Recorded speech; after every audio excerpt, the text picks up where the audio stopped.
Bonjour à tous, dans cette vidéo, je fais une petite synthèse des différentes méthodes pour résoudre une inéquation dans le cadre d'un cours de 4e secondaire en Belgique, le 4e secondaire belge qui correspond à la classe de seconde en France. Alors, normalement, résoudre une inéquation, ça se ramène à une étude de signes. Alors évidemment, quand on est à une inéquation du premier degré, sinon une équation très simple, on ne va pas forcément étudier le signe, on va directement la résoudre ici. 4x plus 3 strictement plus grand que 0. On va enlever 3 sur chacun des membres de l'inégalité. On obtient 4x strictement plus grand que moins 3 et on divise par 4 pour obtenir x strictement plus grand que moins 3 quarts et on écrit l'ensemble des solutions qui est ici. Alors il faut faire attention quand on résout directement une équation comme ça, dans le cadre du premier degré. Dans le cas où la pente, devant le x on a un nombre négatif, donc la pente est égale à moins 4, que va-t-il se passer? On va enlever 3 de chaque côté, et puis après quand on divise par moins 4, il faut changer le sens de l'inégalité, et donc on obtient x strictement plus petit que 3 quarts ici, hein, quand on résout cette équation-là. On peut vérifier d'ailleurs graphiquement, et c'est là ça va nous amener à introduire la méthode générale. Hein.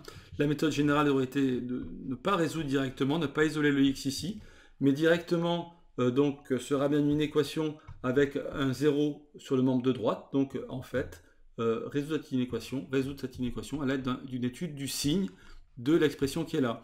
Ici, cette expression définit une fonction du premier degré avec une pente négative. On sait la tracer directement. Donc on commence par tracer un trait donc, avec une pente négative, une droite avec une pente négative. Et ensuite, on cherche à savoir quand est-ce que cette droite coupe l'axe des abscisses. Et pour ça, on cherche les zéros de moins 4x plus 3. Alors, on résout ça égale 0, c'est exactement la même méthodologie qui est là, sauf qu'on met le signe égal ici. Et on ne se pose pas la question de savoir de changer le sens d'une égalité, puisque là on est sur une égalité. On obtient dans tous les cas de toute façon que le 0 il n'a qu'un seul, c'est x égale 3 quarts. Donc on voit bien que la fonction, le y qui est là, l'expression qui est ici, va changer de signe quand x passe par x est égal à 3 quarts. D'ailleurs en dessous, on peut faire les prémices d'un tableau de signes, c'est-à-dire associé à cette fonction ici, à cette droite. Et bien quand x est plus petit que 3 quarts, on est positif, y est positif. Quand x est égal à 3 quarts, y vaut 0. Et quand x est plus grand que 3 quarts, y est négatif. En tous les cas, moi je me ramène déjà à ce qu'on m'a demandé au départ de résoudre cette inéquation-là. Donc l'ensemble des solutions, c'est l'ensemble des x pour lesquels y est positif.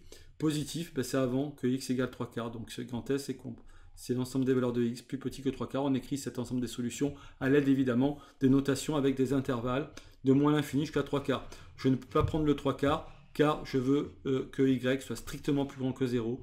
Donc je ne peux pas prendre x égale 3 quarts. Voilà, et évidemment, hein, cette inéquation-là, j'aurais pu la résoudre effectivement la méthode générale. 4x plus 3, c'est une droite de pente égale à 4. Quand est-ce que ça vaut 0? Quand x égale moins 3 quarts. Quand est-ce que c'est extrêmement positif? Pour les valeurs de x plus grandes que moins 3 quarts.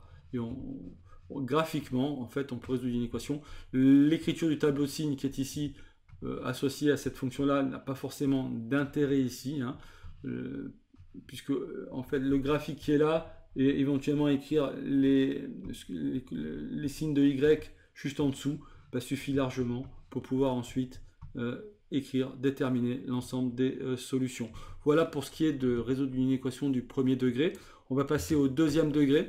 Alors, rien de bien plus compliqué. Vous avez ici une inéquation du second degré. Là, on va obligatoirement se ramener à la méthode générale qui est l'étude de signes. Pourquoi? Parce qu'on ne sait pas isoler x. Hein, on a une fonction du second degré, on ne sait pas isoler x. Donc, on va se ramener à une inéquation avec une fonction du second degré sur le membre de gauche et 0 au membre de droite. Donc, l'étude de signes, une fonction du second degré. Cette fonction du second degré, je sais que son graphe, c'est une parabole. Comme petit a est égal à moins 1, j'ai une parabole avec concavité vers le bas. Il ne me reste plus qu'à déterminer les zéros de cette fonction du second degré. Bien là, je résous l'équation. Hein. L'équation est moins x carré plus x plus 2 égale 0. Je calcule delta. Delta est égal à 9. Eh bien, on trouve moins 1 et 2 comme racine. On n'a plus qu'à... là encore, hein, on peut soit mettre... Le tableau de signes n'est pas forcément obligatoire, mais c'est bien pratique. Hein, donc, on voit bien que quand x est compris entre moins 1 et 2, eh bien, le y sera positif. Il vaut 0 en moins 1, 0 en 2, et y est négatif quand x est plus petit que moins 1 et quand x est plus grand que 2. Vous voyez, le tableau de signes ne fait que traduire dans un tableau ce que l'on voit déjà au niveau du graphique, tout simplement. Et il nous reste à résoudre une équation. Donc quand est-ce que grand A est plus grand ou égal à 0? Eh bien, quand on est entre moins 1 et 2, et donc ensuite, ça veut dire grand test, l'ensemble des solutions, c'est l'intervalle défini par les bornes moins 1 et 2. Alors, est-ce qu'on peut prendre les bornes? Oui, puisque on peut être égal à 0 ici, vous voyez, grand A peut être égal à 0. Donc j'accepte que x soit égal à moins 1, quand x égale à moins 1, grand A vaudra 0, et quand x égale 2, grand A vaudra 0. Donc ça fonctionne. Alors on aurait pu modifier un petit peu le sens de le symbole ici. Donc si je prends un strictement plus grand que moins 2, eh bien ça revient à vouloir grand A strictement plus grand que 0, auquel cas je ne prendrai pas les bornes de l'intervalle. Si je veux cette fois-ci plus petit ou égal à moins 2, donc c'est quand x est en dehors, enfin est plus petit que moins 1 ou plus grand que 2, et donc ça s'écrit sous la forme de la réunion de deux intervalles, et 1 et moins 1, pardon, c'est moins 1 ici, hein. Moins 1 et 2, bien évidemment, je peux le prendre, puisque quand x égale moins 1, grand A vaut 0, et c'est possible. Par contre, voilà, j'ai corrigé le moins 1 qui est là, et alors par contre, quand si je veux strictement négatif, évidemment, je ne pourrais pas prendre les bornes moins 1 et 2 tout simplement. Voilà, donc là c'est les cas simples où on a la résolution d'une équation se ramène à une résolution d'une équation du premier ou du deuxième degré. Le tableau de signes ici ne s'impose pas vraiment. On peut simplement avec le petit dessin conclure à partir du petit dessin directement sans besoin de dessiner ce tableau, de construire ce tableau de signes. Là où le tableau de signes va être nécessaire, c'est dans le cas où on a une expression comme ça, grand A, c'est une expression avec un produit de facteurs du premier ou deuxième degré. Donc là, dans ce cas-là, il va falloir étudier le signe de chacun des facteurs séparément et ensuite conclure sur la dernière ligne du tableau de signes, avec à chaque fois chaque ligne qui indique le signe du facteur. J'ai trois facteurs, donc trois lignes ici, une ligne pour chaque facteur et la ligne finale qui permet de conclure sur le signe de grand A. Alors allons-y, étudions séparément le signe de chacun des facteurs. Donc ça nous ramène à ce qu'on a fait précédemment. Cette fonction-là, c'est exactement la fonction que l'on avait dans l'exemple, donc je ne reprends pas. On a vu que c'était une parabole, concavité vers le bas, on a déjà calculé les racines, donc les zéros, hein, donc je ne le fais pas, c'est moins 1 et 2. Pour x plus 3, ça va être une droite de pente positive, ça s'annule évidemment quand x égale moins 3, donc avant moins 3, bon, on sait que cette fonction-là du premier degré sera x plus 3, l'expression sera négative, et ce y sera positif quand x est plus grand que moins 3. Il nous reste à calculer les zéros du troisième facteur qui est là, qui est au dénominateur. Donc au passage, ça veut dire que pour les zéros de cette fonction-là, de cette expression-là, grand A ne sera pas défini, car je ne sais pas diviser par 0. D'accord? Alors pour cela, on cherche calcul delta, on obtient 25, on obtient 2 racines, la parabole à concavité vers le haut, puisque ici petit a est égal à 1, le nombre qu'il y a devant x carré c'est 1. Elle s'annule quand x égale moins 3 et 2, il y a 2 racines. Alors on pourrait avoir delta égale 0, si on avait trouvé delta égale 0, le 0 ça aurait été uniquement l'abscisse du sommet, moins b sur 2a. D'ailleurs, quand on fait delta égale 0 ici, on retrouve l'abscisse du sommet, moins b sur 2a. Et si delta avait été négative, ça veut dire que l'axe des abscisses n'aurait jamais coupé la parabole, ne coupe jamais la parabole, il n'y a pas de valeur de x pour lesquelles y vaut 0. Et dans ce cas-là, y est tout le temps positif, strictement positif. Alors que quand delta égale 0, y peut valoir 0. Il y a une solution, c'est quand x égale l'abscisse du sommet. L'abscisse du sommet qui est au milieu des racines, évidemment, et qui est égal à moins b sur 2a. Et alors ensuite, une fois qu'on a étudié séparément le signe de chaque facteur, on va devoir synthétiser, reporter tout ça dans le tableau de signes. Alors tableau de signes, on va commencer par reporter. Ici, il faut évidemment, première ligne, c'est la ligne où on va mettre les valeurs de x pour lesquelles on a des zéros. Alors il faut reprendre les différents zéros qu'on a obtenus. On a obtenu moins 3 ici, on a obtenu 2 ici. Je vais écrire en rouge pour distinguer un petit peu ce que je fais. On a moins 3 ici, on a 2 ici, et on a moins 3 qu'on retrouve ici, et on a 1 et 2 ici. Donc on a des zéros qui sont communs aux différents facteurs, vous voyez, hein.